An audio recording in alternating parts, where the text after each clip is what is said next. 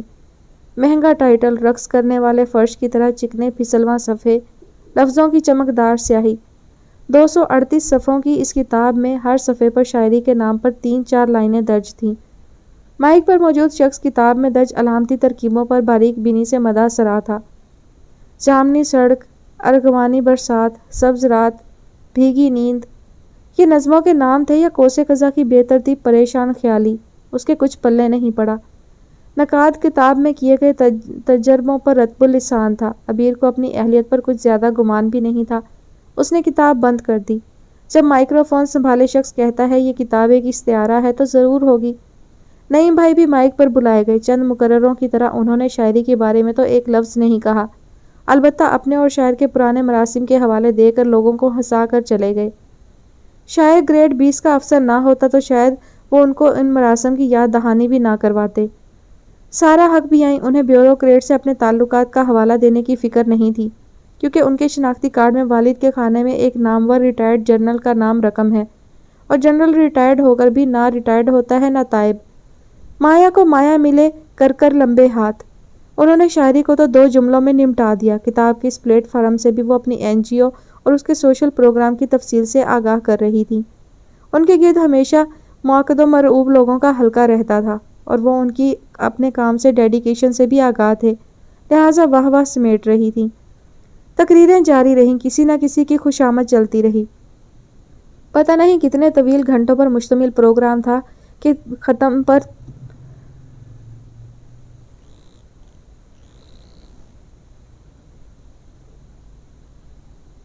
تقریریں جاری رہیں، کسی نہ کسی کی خوشامد چلتی رہی۔ پتہ نہیں کتنے طویل گھنٹوں پر مشتمل پروگرام تھا کہ توبہ پر ہی ختم ہوا۔ لوگ چائے کی طرف چلے، جب میزوں پر ہلہ بولا جاتا ہے تو اس کو سخت اذیت ہوتی ہے۔ وہ اپنے گروپ میں شامل ہو کر میزوں کے خالی ہونے کا انتظار کرنے لگی۔ تم لوگ سارا حق سے تو نہیں ملی نا؟ اعجاز کو شک گزرا اور ٹھیک گزرا۔ ابھی ابھی تو وہ آئی تھیں اور ان کے گرد اس قدر بھیڑ تھی۔ اس نے بچوں کی طرح سہم کر بہانہ گھڑا تھا۔ ان سے ملنا کیوں ضروری ہے؟ وہ اعجاز سے پوچھتی بھی تو لازم نہیں تھا کہ جواب مل ہی جاتا۔ میں بھی اسی لیے نہیں ملا، اس نے کہا۔ آؤ مل آتے ہیں۔ وہ اعجاز کے قدموں کے پیچھے قدم رکھتی ان کی طرف چلی۔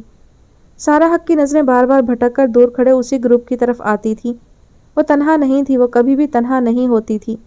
ان کے کان ان کے ساتھ دائرے میں کھڑے لوگوں میں سے کسی کی بات پر متوجہ تھے، لیکن آنکھیں ان لوگوں کے اپنی طرف اٹھتے اور بڑھتے قدم گن رہی تھیں۔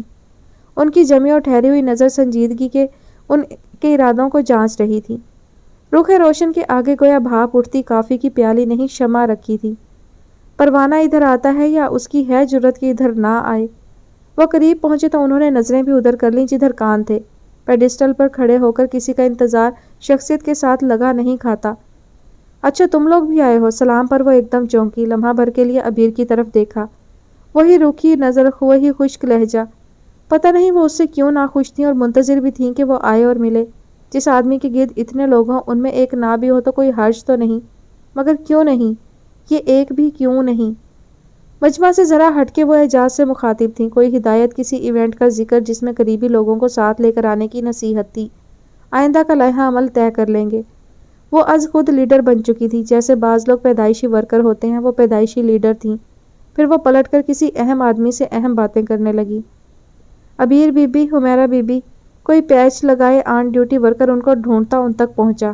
یہ نیچے آپ کے بھائی آپ کا انتظار کر رہے ہیں۔ سارا نے حیرت سے پلٹ کر اور آنکھیں پھاڑ کر دیکھا۔ جلوس نکالتی، نعرے لگاتی، تھیٹر میں رول کرتی، کو ایجوکیشن میں پڑھتی، سارے جہان میں دندناتی، اور رات ہو گئی تو بھائی لینے آیا ہے۔ یہ کیا دو رنگی ہے؟ آخر کب ہماری لڑکیاں مردوں کے سہارے سے خود کو آزاد کروا پائیں گی؟ وہ بالکل ہی مایوس ہو گئیں۔ عبیر نے کھلے آسمان تلے آ کر ایک طویل گہرا سانس کھینچا، جیسے اسے برسوں کے بعد رہائی نصیب ہوئی تھی۔ کھیل ختم، پیسہ ہضم۔ کھیل ختم شد، تماشا تمام شد۔